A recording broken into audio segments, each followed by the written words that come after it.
Good morning. What up, Dan and Amy? You know, Amy, politics can be tough. Well, it can be emotional. It can be hurtful. Yeah. People are scared. Yeah, and in advance of bringing Fred Barnes on, who's very much a John Kasich conservative, but warm and embracing. Does he give hugs? Are we gonna hug it out here? Well, I'm ready. Maybe a rhetorical hug because we need a hug for Chelsea. Oh yeah, poor little Chelsea. This is going to go viral. This is Chelsea. Hi, I'm Chelsea. For a Bernie Sanders phone banker. Yeah, and this is her first time. She recently registered to vote, and she's a volunteer, and she spent all day on the phone talking to people, and she did not like what she heard, Dan, because a lot are Trump supporters. Right. So you Trump supporters, you think about Chelsea when and her experience when you decide whether or not to continue supporting Donald Trump. The people that are voting for him are really sick people that refer to human beings as animals. Yeah. Tears. And it actually made me sick. It was really disheartening. And I don't think anyone that's a human that has feelings and sense can sit through hours of talking to people that believe that just because you weren't born in the United States, or even if you were and you're not white, which I don't know what qualifies you as white anymore. Right. It's sad. It makes you not a human being. Oh my gosh! And I want you to the reflect emotional on distress Chelsea. was too much. Now, here's the question: can you distinguish Chelsea from our senior senator Dick Durbin talking about the Supreme Court nominee? In this press conference, Senator McConnell and the Republican leaders said point blank they are not going to exercise their constitutional responsibilities. This has never happened before. Never. We've not had this happen in history. And now Senator McConnell is going to have to wear the collar for it. He has decided that his Republicans will not do their job. Will not do their job. There's a lot of wailing going on the left, which is why, and you got to understand it a little bit. I mean, they have a difficult choice. They could either have to choose a thief or somebody running on a platform of thievery. So it's a difficult time for leftists. Fred Barnes joins us now. He's the executive editor of the Weekly Standard. He's the author of the book, co-author of the book, the Bleeding Heart Conservative Who Changed America, about Jack Kemp, of course. Fred, can you offer a hug to Dick Durbin and or Chelsea? Well, they both need them. That's for sure. Yeah, Durbin. I mean, only liberals can do something that can take a position that is utterly hypocritical and yet do it with such emotion and insistence that they have the moral high ground. And that's exactly what, of course, Democrats are trying to do on the whole question of the Supreme Court. I mean, there's so much history now of Joe Biden and Harry Reid and the president who was a part of a filibuster to stop Sam Alito from being a Supreme Court justice and from stopping the Senate from doing what was called just a minute ago their constitutional duty, a responsibility. I hadn't heard that before, a constitutional responsibility. There are requirements in the Constitution.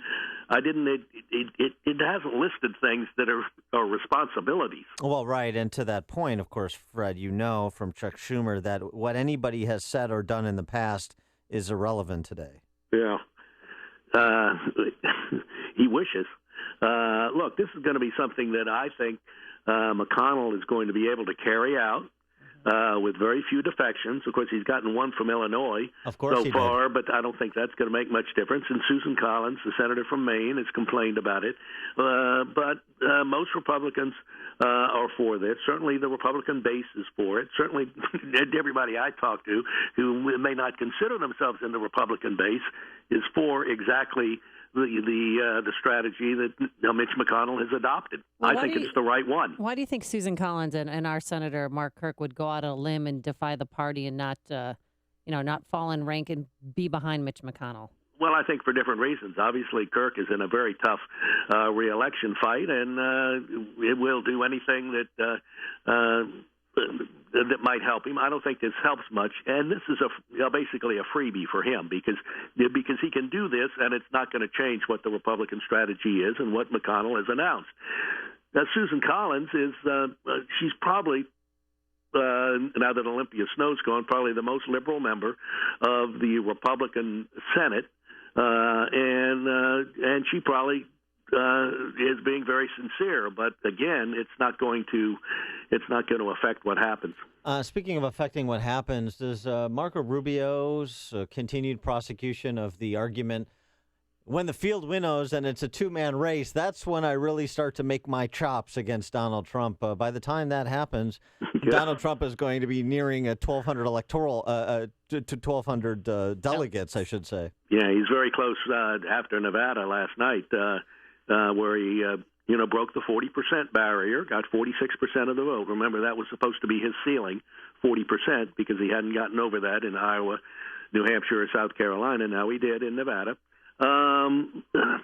Rubio, there were no saving graces in that for either Rubio and particularly for Cruz. Now, I guess Rubio can say, well, gee, the late deciding voters, I did better among them than the other candidates. But yeah. I mean that's not much. And what is in there for Cruz? He lost the evangelical vote in Nevada by 17 points to Donald Trump. That doesn't leave him much of a constituency. But Donald Trump, you look at the demographics that he won, young voters, old voters, and Hispanics. Did you really think, because I was shocked this morning to know that he received the majority of the Hispanic vote. He did. I've looked through this entrance poll, and you can raise doubts about entrance polls, but they're as good as any other poll, almost. And it's all Trump. People, would you rather by 2-1? Would you rather have a president who has experience or not? And by 2-1, people say, at least in Nevada, or not. They don't care about experience, and that's one of the reasons they like Donald Trump. Look, this was a huge victory for him. I think Trump is basically 2 primaries away from really locking up the nomination. One is next week in Texas. Now, there's a poll showing him 8 points behind Ted Cruz in Texas, but that's before he won in Nevada, and we'll see. But if he beats Cruz in Texas, I think that finishes off Cruz.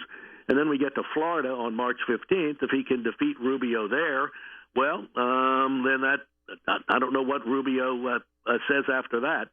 Well, but in addition to that, next week, right now, you say, oh, well, Rubio, who should get out, Cruz or Rubio? This kind of navel-gazing conversation so many pundits are having. Yep. Well, Cruz is in second slot in most of the states that are going to vote next week, in addition to being up in Texas, which is has north of 150 delegates.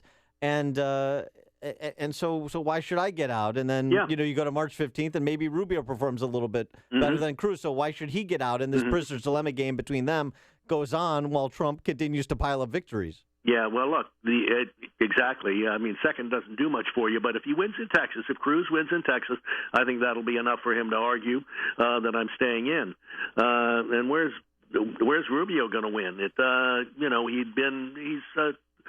thought to have a chance in Virginia, but there was a poll the other day that said Trump was ahead in Virginia by 6 points. So it's hard to know where Rubio is going to be really viable on Super Tuesday next week. And Kasich, Kasich's campaigned in Massachusetts. The poll came out there showing him trailing Trump by 34 points. Wow. In Massachusetts. So, look, I think we're going to be stuck without a one-on-one with Trump and some other Republican, whether it's Cruz or Rubio.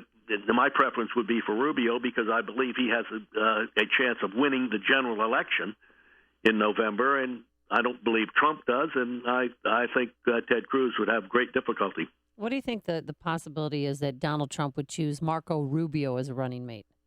Well, he hasn't criticized him the way he certainly attacked Jeb Bush and is now attacking Ted Cruz. And Trump explained it last night that the reason is that Rubio's not attacking him. Rubio has criticized him on foreign policy and his lack of experience there, but I wouldn't call it the kind of tough criticism that a lot of people have wanted to see made against Donald Trump, and only Jeb Bush has really done that. Well, see, isn't that the problem, though? I mean, this is the problem with Rubio's kind of passive-aggressive comments about Trump. He needs to be aggressive. And it seems to me that the real problem you have is you have to take Trump's swagger away from him. And you don't take his swagger away by not going directly at him and ultimately by not winning elections. He continues to win. The swagger just increases. This is so much more a psychological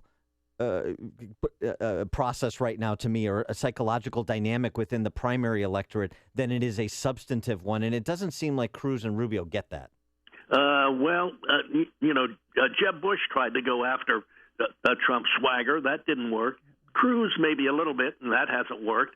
I don't know how you cut down on Trump's swagger at any rate, because he's going to have it. That's who he is, a guy with a gigantic ego, some guy who thinks that win-win-win is something that he always does, and I think you're going to have a hard time attacking that. And Trump doesn't seem to be able to get into any trouble. He's got the media playing up everything he does, wanting to go live to all his speeches. I'd hate to be a candidate running against Trump in this race and trying to figure out what's going to work. Now, so far, there's only one clear thing that might work, and that is getting it down to one candidate versus Trump in running in the primaries. And I don't know that we'll ever get to that. You think? Did you ever see the movie High Plains Drifter with Clint Eastwood? It probably did, but that would have been years ago, and I don't remember it. So this town needs a gunslinger to come to town because they won't stand up for themselves, defend themselves. The gunslinger comes to town, cleans up the town, but then essentially destroys the town. He turns Lago into hell, famously repainting the sign of entering from Lago to hell. Basically, he essentially finds both sides disreputable, distasteful, so he provides the cover until he destroys both sides, one as an external threat and the other he lets the townspeople destroy themselves internally. I don't know, it seems to me that's where people are at. They're angry, they want someone to do their fighting for them, or at least appear to be fighting for them, because they haven't fought for themselves and they've lost the culture and they've lost the country. Yeah, that's not an encouraging analogy. Well, I'm not saying it is. You wonder why voters, when you see the entrance poll from Nevada and the exit polls from other places, why people want somebody who tells it like it is, as if that is an important quality that is what you want in a president. That's somebody that tells it like it is, and that's above experience, intelligence, prudence, and any of the other important factors in a president. But yet that shows up in the polls more than anything else about Trump, and is really pushing his campaign. Basically now, I don't think he's unstoppable, but he's pretty darn close to it. Yeah, no cardinal virtues to be found in this race. Fred Barnes, executive editor of the Weekly Standard. Fred, thanks so much for joining us. Yeah, I enjoyed it. Appreciate it. Bye-bye. And he joined us on our turnkey.pro enjoyable answer line.